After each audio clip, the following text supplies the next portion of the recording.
Bonjour et bienvenue dans cette nouvelle vidéo, ici le fan de Kamiya pour une petite vidéo où on va parler de beaucoup de sujets assez différents. On va faire un petit résumé de ce qui se passe en ce moment dans Pokémon et dans le TCG. Et avant de commencer, n'hésitez pas à mettre un petit pouce ou à vous abonner. Et on a eu la sortie de EV9 vendredi la semaine dernière. Ça a plutôt bien marché visiblement de ce que j'ai pu voir sur les réseaux. Et je suis très content parce que, bon, même si au début j'étais pas forcément super emballé par la série, il y a quelques belles cartes que j'aime bien, et il y a quelques cartes assez sympas à jouer dans le TCG. J'aurai l'occasion de vous en reparler. Je suis en train de tester le deck avec le Zoroark et N, et je sais que Nabil a beaucoup de succès avec son Zacian qui tape très très fort et qui en early game est très fort, donc il peut faire des dégâts assez vite. Mais ça, on aura l'occasion d'en reparler. D'ailleurs, j'ai fait une petite bourse d'échange samedi. J'ai déjà rangé les cartes que j'ai récupérées, j'en ai récupéré des assez sympas. J'aurai peut-être l'occasion de vous les montrer. En tout cas, je me suis pris une belle petite deck box pour mettre mes cartes pour quand je vais jouer, pour mettre mon deck. Et on commence dimanche, puisque du coup, oui, dimanche, ça sera mon premier tournoi irréel, donc le 6 avril. À l'ancien format, donc ça risque d'être assez marrant parce que depuis la semaine dernière, on ne peut plus jouer avec les anciennes cartes des anciens formats sur TCG Live, donc du coup j'ai de moins en moins de gens. J'ai plus la possibilité de m'entraîner contre des anciens decks, donc ça risque de me faire assez bizarre de découvrir des cartes que je ne connaissais pas, dont je ne connaissais pas les talents, les capacités et ainsi de suite, mais bon, c'est pas grave. Et la semaine d'après, j'ai un deuxième tournoi le 11 avril, et là cette fois-ci ça sera au nouveau format avec l'intégration des cartes donc marquées I, vous l'avez ici, donc du coup on sera en régulation GHI dorénavant, donc il n'y aura plus les cartes du bloc EB, donc on aura uniquement les cartes du bloc EV, donc ça risque d'être assez sympa puisque eh bien il y a l'intégration d'un seul set pour l'instant, mais par la suite eh bien vont s'ajouter EV10 et les sets à venir. EV10 justement, on va en parler un tout petit peu avec ce qui a été annoncé, c'est du lourd, ça risque d'être très compliqué d'avoir du scellé. Bon courage à vous si vous en cherchez. Moi je vous l'ai déjà expliqué, le scellé pour moi c'est pas une collection, j'aime bien en avoir mais j'en fais pas forcément un objectif de collection, et du coup ce sont des items que je vais chercher quand c'est facile, parce qu'en ce moment ce n'est pas facile et du coup forcément c'est moins intéressant pour moi dans mon optique. C'est des items que je garde pour eh bien soit des trades contre des cartes, soit des trades contre de l'argent qui me permettront par la suite d'acheter des cartes. Donc en ce moment c'est très compliqué d'avoir des items. Évidemment, si vous sortez assez tôt le matin, si vous arrivez longtemps en avance devant les boutiques, il n'y a pas trop de soucis et vous pouvez même enchaîner plusieurs boutiques. Donc ça, c'est pas très problématique. Mais il n'y a plus ce truc de se dire je vais y aller de manière inopinée dans la semaine et je vais me prendre un ou deux items pour découvrir la nouvelle série. Ça, ce n'est plus possible désormais. C'est une réalité à laquelle il faut être confronté, il faut le réaliser, et forcément ça change beaucoup de choses pour beaucoup de monde. Du coup, il y avait eu les kits d'AP, donc ça c'était sympa pour découvrir la série. Je pense que je vais retenter pour EV10. J'espère que l'engouement, on va dire au niveau des kits d'AP des avant-premières, ça sera plus ou moins calme. A priori, bon, il n'y a pas de raison que je ne puisse pas m'inscrire. Et du coup, ça nous permettra de découvrir avec des vrais boosters la série en avance, même si on a déjà eu quelques cartes qui ont été annoncées, avec notamment quelques AR assez sympathiques et un petit Mewtwo. C'est pas trop une surprise, il fallait s'en douter avec Giovanni. On va avoir une SAR Mewtwo Giovanni, vous allez voir, c'est gros comme une maison, évidemment, c'est sûr que ça va arriver, et ça risque de causer beaucoup de soucis, surtout que visiblement, alors est-ce que c'est vrai ou pas, on va les croire, évidemment, on n'a pas de raison de ne pas les croire, les boutiques seraient vachement cut. Alors, est-ce que c'est des dynamiques de grossistes qui du coup font jouer un peu le jeu de l'offre et la demande? Ça reste à voir. En tout cas, de ce que j'ai pu entendre ça et là, en regardant des vidéos aussi, puis en découvrant sur les réseaux sociaux, il y a beaucoup de boutiques qui vont être cut sur EV10, donc ça risque très compliqué d'avoir des items, et même SV10 qui va sortir au Japon dans 2-3 semaines, je crois que c'est dans 2 semaines, si je dis pas de bêtises, je vais vérifier, mais il me semble que c'est le 14 avril, la sortie au Japon. Je regarde, c'est le 18 avril, pardon, donc le 18 avril, dans un peu plus de 2 semaines, Et là, c'est la folie, puisque les displays en précommande sont bien au-delà des 100, voire même 200 euros. Donc ça risque très compliqué, même pour le japonais, d'avoir quelque chose sur The Glory of Team Rocket, qui du coup fera partie de EV10.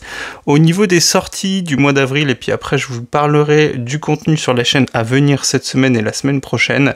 Au niveau du contenu, on a pas mal de choses qui vont arriver. Il y a les coffrets au niveau de EV9, et aussi le coffret Dracofeu qui vont sortir. Donc le premier coffret, c'est le coffret Ampibidou de machine avec c'est des items un peu bizarres.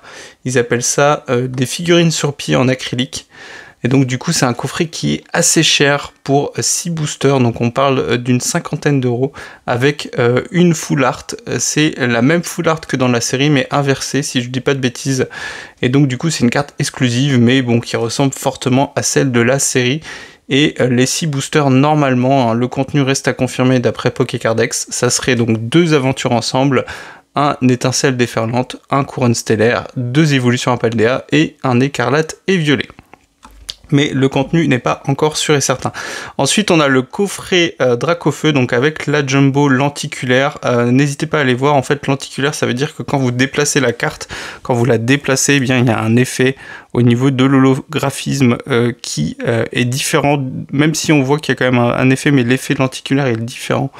Je ne saurais pas trop vous dire parce que j'ai pas eu encore entre les mains des cartes comme ça. Je crois que ça a déjà existé. N'hésitez pas à me le dire en commentaire. Mais encore une fois, on se rebouffe du Dracofeu. Alors pour ceux qui n'auraient pas encore la carte, c'est très très bien hein, parce que c'est une promo. Mais au niveau des effets, c'est la même que Flamme Obsidienne et Destinée à Paldea, donc c'est la même carte. Mais c'est vrai que le dessin, l'illustration est légèrement différente. Bon, c'est pas ça qui va changer quoi que ce soit, mais bon, ça reste une carte promo si vous devez aller les chercher. Et la jumbo du coup qui sera assez rare, du coup forcément, même si bon les jumbo c'est pas quelque chose qui est très recherché.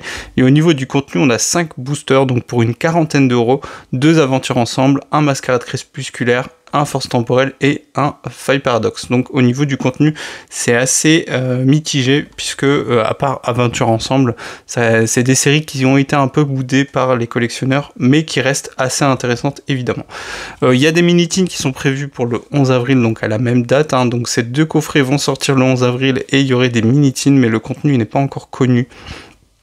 Et évidemment, à la fin du mois, on va avoir le coffret 8.5 avec la pochette Evoli, le gant de toilette comme disent certains, et le coffret 151 qui est déjà sorti et qui visiblement sort à partir de demain dans les Auchan qui sont partenaires de l'offre.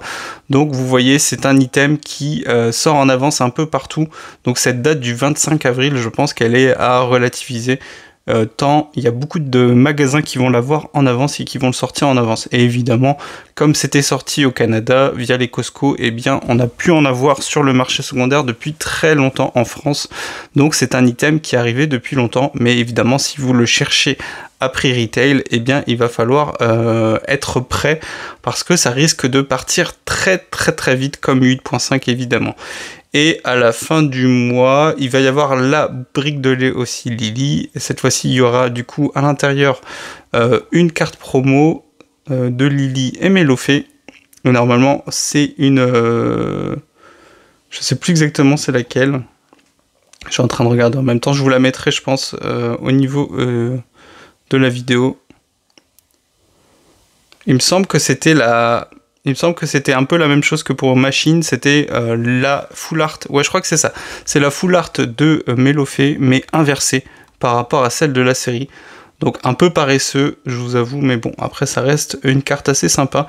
Et enfin, à la même date, le 25 avril, donc 2 dates à retenir pour ce mois-ci, le 11 et le 25, à noter dans votre calendrier. Et du coup le 25, alors là, ça va intéresser peut-être un peu moins de monde, mais un deck combat de ligue, hein, je vous en avais parlé puisque moi j'avais acheté celui Dracofeu, et celui-là, il est quand même assez costaud, puisque pour la somme de 35 €, vous avez quand même 4 cartes Lansorien X. Pour ceux qui connaissent, c'est une carte qui cote pas mal.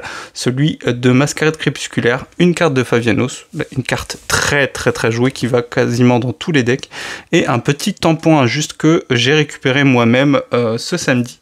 au niveau de la bourse d'échange, puisque c'est une carte Ace, donc il y a une seule carte Ace par deck, donc du coup ça coûte rien d'en avoir quelques-unes en stock au cas où, et c'est une carte qui est assez jouée.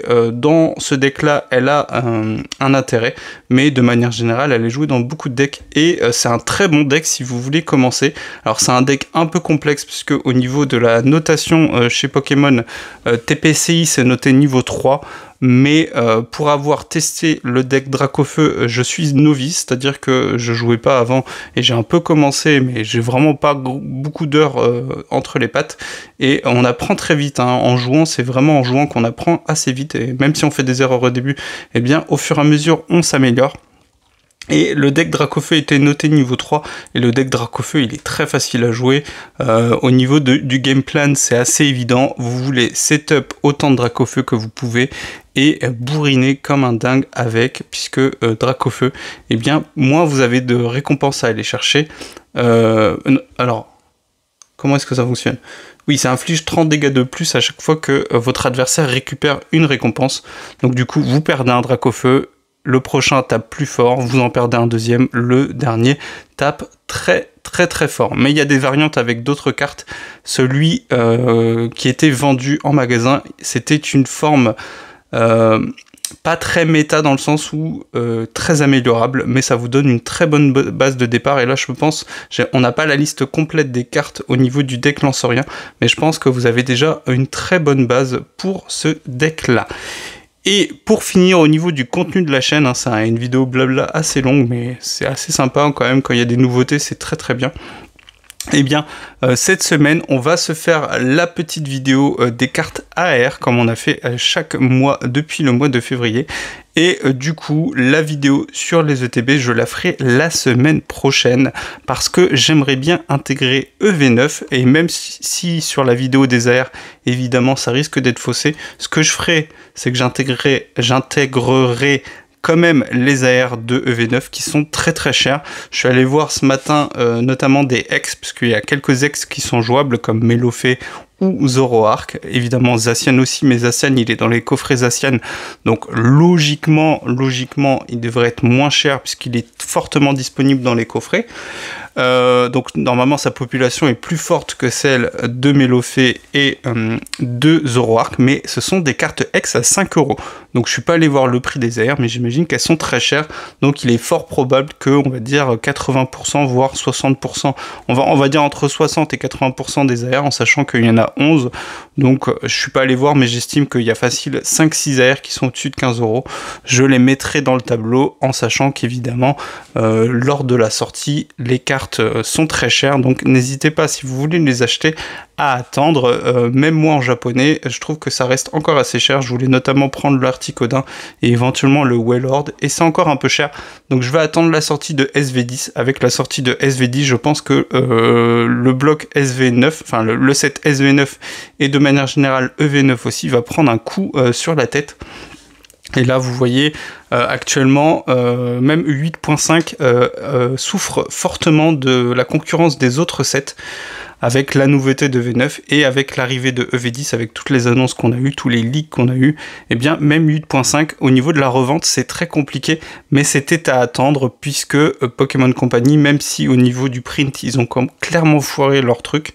Alors, faut savoir que ça se prévoit très longtemps à l'avance, donc là, on risque d'avoir seulement dans quelques semaines, dans quelques mois, les effets de l'ajustement du print, puisque la situation, elle dure depuis novembre, elle est très compliquée depuis la sortie de V8, même si au début ça allait, mais ça a empiré assez vite. Eh bien, on commencerait à voir les effets en mai, voire en cet été. Et donc probablement qu'on aura des reprints assez massifs sur EV9, sur EV10, et même peut-être sur quelques sets antérieurs comme EV8, mais rien de sûr, évidemment. Faut prendre toutes ces infos là avec des pincettes, faites bien attention. N'hésitez pas à rester attentif, mais faites attention à certaines annonces, hein. Pour l'instant il n'y a rien de sûr. Ça a été annoncé aux États-Unis, il y a eu des distributeurs qui ont reçu des infos, et donc du coup ils ont pu mettre sur leur catalogue des reprints de V6, V8, je crois qu'il y a même eu EV7. Mais nous, tant que les boutiques n'ont pas la possibilité de recommander ces séries-là, il n'y a pas de confirmation pour l'instant, ça reste à confirmer. Donc du coup, moi je serais vous, si vous voulez du EV9, il faudra peut-être attendre un peu. C'est un pari un peu risqué effectivement, parce que ça pourrait faire l'effet inverse, mais je pense qu'il y a déjà pas mal de monde qui est déjà positionné sur EV10, qui attend qu'une chose, c'est que les précommandes fusent, hein, ça commence à arriver, ça va continuer à arriver au mois d'avril et ça va s'intensifier au mois de mai évidemment, et donc il n'est pas impossible que les prix sur EV9, je vais y arriver, baissent très vite, même si pour l'instant évidemment EV9 profite de la situation et du coup les items sont assez chers pour une série qui est certes intéressante, mais je pense au niveau de la popularité qui n'atteint pas le niveau de EV8 avec le branding du Pikachu évidemment, même si Zoroark c'est un Pokémon et N est un personnage très apprécié au niveau des fans, mais à côté de ça, quand vous mettez Pikachu, évidemment, il n'y a pas match. Donc, quoi qu'il arrive, ça restera à surveiller. On fera le point sur les ETB la semaine prochaine. Et cette semaine, du coup, la vidéo sur les AR. On va faire le point. Il y a eu quelques chutes par rapport au mois de mars. Vous allez voir, c'est assez normal puisque ça avait vraiment fortement gonflé suite à des manipulations de marché. Des gens qui achetaient des AR qui étaient peu chers, qui les avaient déjà achetés avant, qui ont inondé le marché. Enfin, bref, il y a eu de la raréfication sur certaines cartes. Mais il y a certaines cartes, je suis content parce que elles ont le prix qui était justifié, parce qu'il y avait, fallait se l'avouer, il y avait quand même pas mal de cartes qui étaient très peu chères et sans raison. Et donc ça va peut-être leur donner un tout petit peu de valeur, du coup ce qu'elles méritaient évidemment. Allez, ça sera tout pour cette vidéo un peu longue, mais il y avait pas mal de choses à aborder et on se dira du coup à bientôt, à cette semaine. Donc ça sera probablement la vidéo de mercredi au niveau des AR. On fera le point comme on a l'habitude maintenant depuis le mois de février. Allez, on se dit à bientôt, bonne journée à vous, ciao.